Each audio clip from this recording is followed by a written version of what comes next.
दिल्ली सल्तनत खत्म गसान कर 1557 इंडिया 5200 वरियन हिस्ट्री समझो 52 मिनटन मज अगर तुम असल पे ध्यान थो यमनी 52 मिनटन मज गई यह पूरी हिस्ट्री याद ठीक है। करो कत 8वीं सदी हज 8वीं सदी मतलब गई 7+ 7 वरी कंप्लीट 701 702 703 ठीक है। अत पे करो शुरू बराबर 2050 तान ठीक है। 8वीं सदी लगभग करो 736 आस पास कत 712 मज सिंध यानी पाकिस्तान यह हिंदुस्तान ठीक है। 712 मज ऑलरेडी एस्टेब्लिश गम मुसलमान हुकूमत सिंधस मज मोहम्मद बिन कासिम आमुत तम कोर सह फतह मगर सह हुकूमत हे हिंदुस्तान मज फैलित इसलिए 8वीं सदी मज मुसलमान हुकूमत कुन ति जाय हिंदुस्तान मज सिवाय सिंध ठीक है। लेकिन 736 आस पास क्या गो 736 आस पास हिंदुस्तान मज 5-6 हुकूमत जबरदस्त मशहूर हुकूमत अत मज कनौज यूपी मज कंज हुकूमत गुरजारा प्रतिहारा ठीक है। अत रोद याद सिंधस मज कंज मुसलमान ठीक है। यम पाला हुकूमत कत पटना बिहार तम 2 कैपिटल बंगाल तो बिहार फिलहाल थो याद बिहार कस हुकूमत गई 3 ब्या हुकूमत डायनास्टी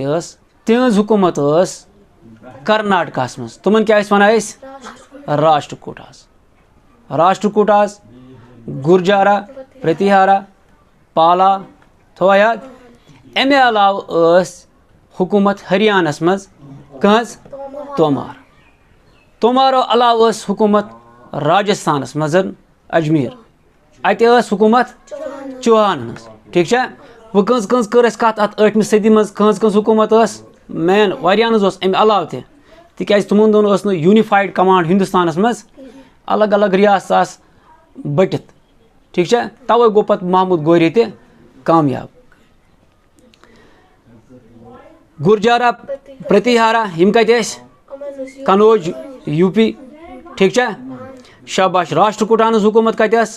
कर्नाटका मज शाबाश पालान हुकूमत कत तोमारन हुकूमत कत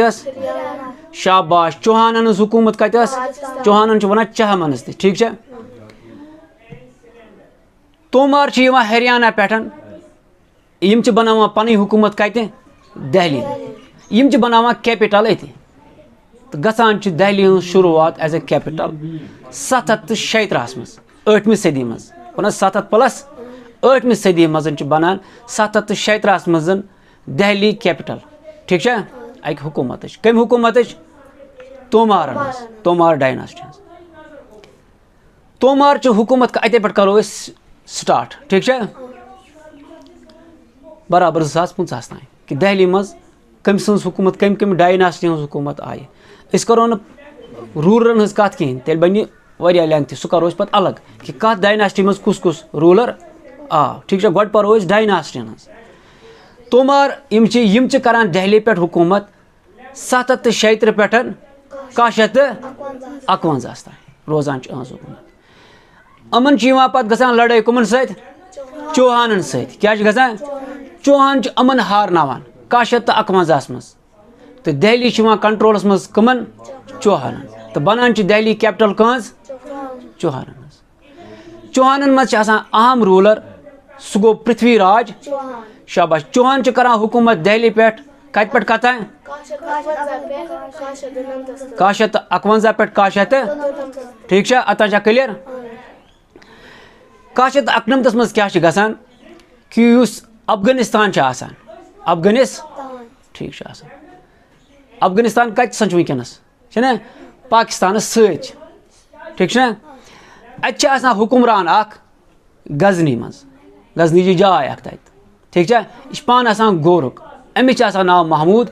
गोरी ठीक है। महमूद यह 1991 मज हिंदुस्तान पे कर हमल अमिस लड़ाई पृथ्वीराज चौहान सत मगर अतन याद थवन यह कर कत यह 1991 अमि ब्रो अफगानिस्तान ब्या रूलर तमिस नाव महमूद गजनी महमूद सह हिंदुस्तान मज सह 1वीं सदी हंद शुरुआत मज अते पे हिंदुस्तान मज यह कर हिंदुस्तान पे 17 हमल 1001 पे 1057 तान कत समझ यह कर हिंदुस्तान पे रेड कर ये हुक्मरान सत लड़ाई कर तो यह मुख्तलिफ जान मगर अम सम लूट मार कर ठीक है यह हारनावान बादशाह या कुन गवर्नरस हारनावान पे अत दौलत लूटित गसान वापस यह गजनी यह हुकूमत एस्टेब्लिश करान कहें तो यह एज ए रेडर कुस महमूद गजनी लेकिन महमूद गौरी यह 91 मज यह जंग हारान ये कस नश हारान पृथ्वीराज चौहान अत आया समझ कत आया तन समझ ठीक है लेकिन ये वापस गसान यह 1992 मज बे हिंदुस्तान 19 शाबाश बड़ पम वन 1992 मज महमूद गौरी यह लड़ान जंग बे पृथ्वीराज चौहान सत लेकिन पृथ्वीराज चौहान अम सात परसुक जनरल 91 सह अम सात अमिस बे थोड़ा डिस्टर्ब गमित ठीक है यम लड़ान जंग तो यह हारान पृथ्वीराज चौहान चलान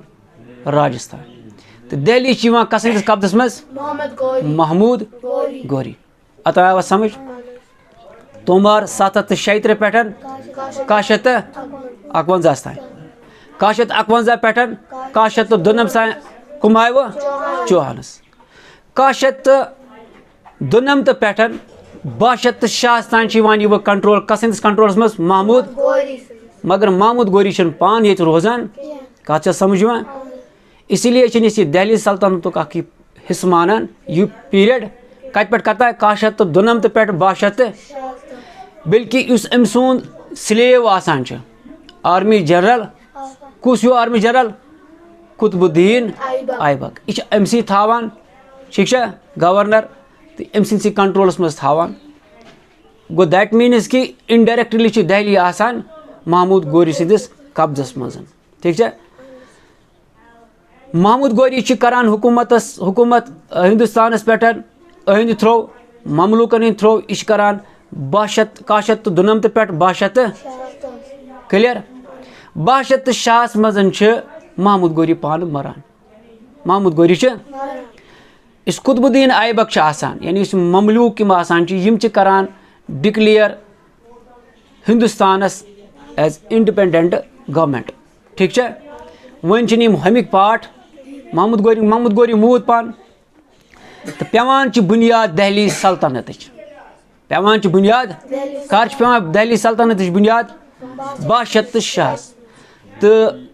दिल्ली सल्तनत खत्म गसान कर 1570 कत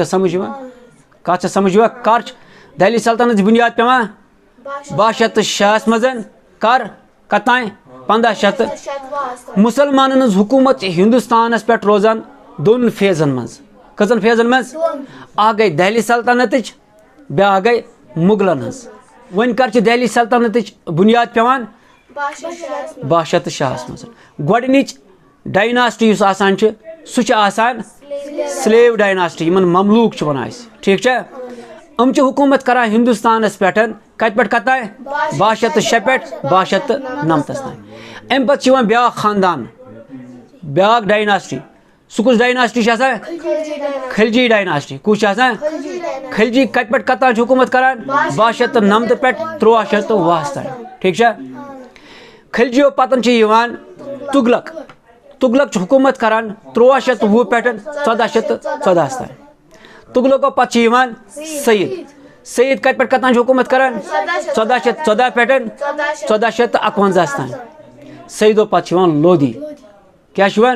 लोधी कत पे कत 1451 पे 1500 लोधी डायनास्टी यस आसान उहद अहम रूलर आसान लास्ट रूलर इब्राहिम शाबाश इब्राहिम लोधी आसान अमिस गसान जंग मोगलन कमन मोगल होर ठीक मोगलन हुंद गोडनुक हुक्मरान आसान तमिस नाव बाबर क्या यह कर हिंदुस्तान 1557 मज अमिस तो बे इब्राहिम लोधी जंग गसान इब्राहिम लोधी हारान बाबर इत पे गसान दहली सल्तनत हुकूमत पार्शली खत्म फुल गसान खत्म कहीं तम वन पे कित पे खत्म गसान कहीं तिकाज पे बिहार पे शेर शाह सूरी सह तम सुंद इंटरप्शन मुगल हुकूमत मज ठीक बाबर बना त्रावान बुनियाद मुगल हुकूमत यह करान शुरू 1557 पे 1553 तान यह रोजान कम से कालस यह रोजान कस कालस रोजान 4 वर बाबर मरान पे अम पतन हुमायूं 1530 पे 1500 यह रोजान 10 वर गो क्या रोजान 1557 मज क्या गसान बिहार इस पटना अत हुकूमत करान सूर डायनास्ट तुम पार्ट रोदमित कमिक दहली सल्तनत नवाब आसान रोदमित तुम सुन मोल शेर शाह सूरी तुम सुन मोल रोदमुत नवाब कत मज दहली सल्तनत मज शेर शाह सूरी यह करान दहली पे हमल अमिस तो हुमायूं गसान लड़ाई 2 लड़ाई गसान कस और हुमायूं हारान दोनवे लड़ाई शेर शाह दहली कस हंदिस कंट्रोलस मज बे शेर शाह यानी सूर डायनास्टी शेर शाह सूरी पान मरान 45 मज 1500 बूद ना मगर अम सम डायनास्टी करान हुकूमत बराबर कतान 1555 तान 15 वन हुकूमत लेकिन लास्ट किस फेज में 55 आस पास पान लड़ाई गसान वरिया से वरिया 6 रेतन 2 रेतन रोजान अहम डायनास्टी लड़ाई पान करान तो यम कामयाब गसान कहीं तो हुमायूं पान चोलमुत कोत ईरान यह ईरान किस बादशाह हेवान मदद ठीक है तो ईरान बादशाह सह मदद करान करान वापस हमल दहली पे वन गसान लड़ाई हुमायूनस बेस शेर शाह सूरी अहज डायनास्टी आसान तमन गसान पान लड़ाई सूर डायनास्टी हत हारान तो हुमायूं बे ज़ानान तो बे हुमायूं यानी मुगलन हंदिस हुकूमत कंट्रोलस मज दहली मगर हुमायूं वही रोजान ज्यादा कालस जिंद रोजान कहीं यह रोजान सिर्फ वरियस 1555 1556 मज मरान मगर अम पतन मुगल डायनास्टी हुंद अहम हुक्मरान इस वनकस हिस्ट्री मज याद कुछ अकबर द ग्रेट यह कर 1556 पे 1705 तान गो कालस हुकूमत करान अत दौरान इंडिया मज मुसलमानन हुकूमत वरिया ज्यादा फालान कत समझ अच्छा अकबर बादशाह पे कुछ जहांगीर क्या शाबाश जहांगीर कत पे कतान 1505 पे 1500 शाबाश जहांगीर पे कुछ शाही जहां कत पे कतान 1557 पे 1558 शाबाश अमिस पे कुछ औरंगजेब शाबाश औरंगजेब कत पे कतान रोजान 1558 पे 1700 शाबाश औरंगजेबस पे कुछ बहादुर शाह फर्स्ट बहादुर शाह जफर न बहादुर शाह फर्स्ट शाबाश यह कत पे कतान रोजान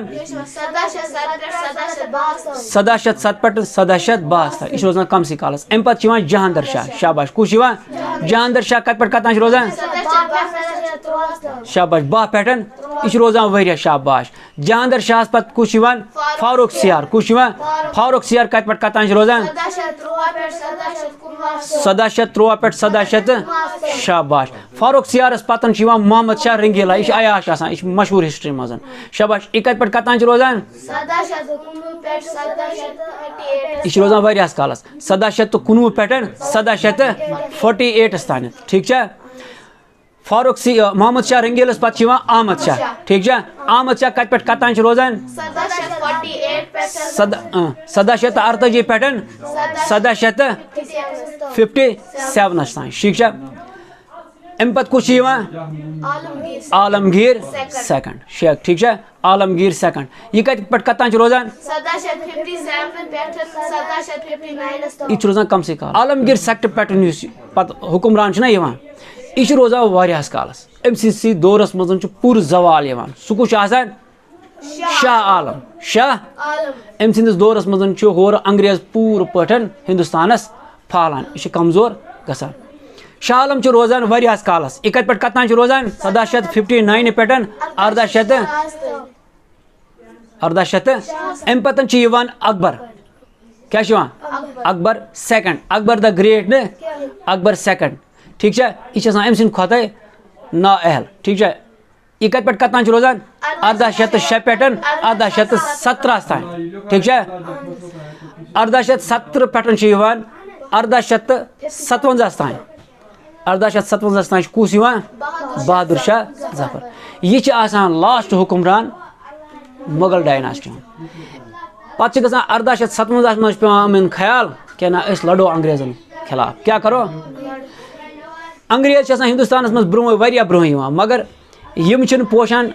औरंगजेब यीतिस कालस अकबर औरंगजेब शाहजहां यीतिस कालस अंग्रेज एक्सपैंड करान न मिलिट्री पावर हावान लेकिन ये औरंगजेब मरान अम पतन अंग्रेज वारिया मजबूत गसान तो मुगल वारिया कमजोर 1857 मज पे अमन ख्याल कि ना कड़ोक अंग्रेज मगर पॉसिबल अमन गसान अंग्रेजन सत जंग ये अंग्रेज वन यमो सा कर बगावत तो 1857 मज तुम ऑफिशियली दहली निवान पन्निस कब्जस मज यीतिस कालस ये गवर्नर जनरल ये कुमन अंग्रेजन यानी एज बिजनेसमैन ये ठीक है पे बनान यह 1857 पे 1947 तान 9 वरियन रोजान यह ऑफिशियली यह अम ब्रो हिंदुस्तान अंग्रेजन मातहत रूदमुत बाकी स्टेटस लेकिन वन बनान यह डायरेक्ट बरतानियुक हिस्सा ब्रिटिश इंडिया बनान ठीक है पे योर वाइस रॉय क्या वाइस रॉयज पे गवर्नर ठीक है पे तुम ऑफिशियली कंट्रोल संभालान 9 वरियन ठीक है फाइनली 47 मज तुम प्लान करान अंग्रेज नेरो ये ठीक है तो हिंदुस्तान गसा आज़ाद